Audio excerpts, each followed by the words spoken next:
Are you suggesting that, some goals might not satisfy?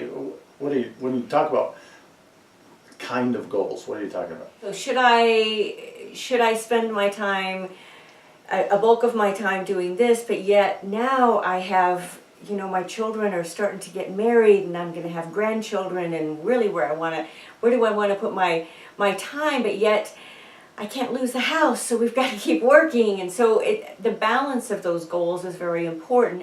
What are you going to write on that epitaph? What is your life really going to be known for? So some of those goals and that focus at this point of life is very important to think about. So women are trying to maintain balance, but they've got more free time, they've got energy. However, you think that they've got questions about themselves. Right. How do you go about figuring out what you bring to the marketplace or to the world at halftime? Well, there's a lot of self-evaluation that happens at that point, going back to not only the jobs that you've done, but the type of personal value that you've brought, and in relationships and in working with people. All of those things combine. Sometimes you stuff aside and you push aside some of the dreams that you've had.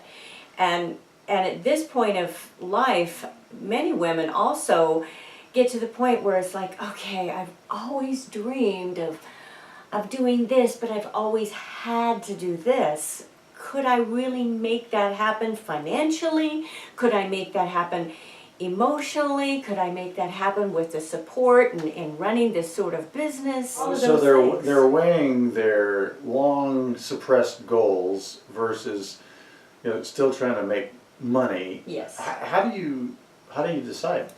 You have to put those all down and logically decide, but yet not be afraid. That's where that fear comes in. Not be afraid to take some of those risks. You have to know what it's going to take and plan carefully.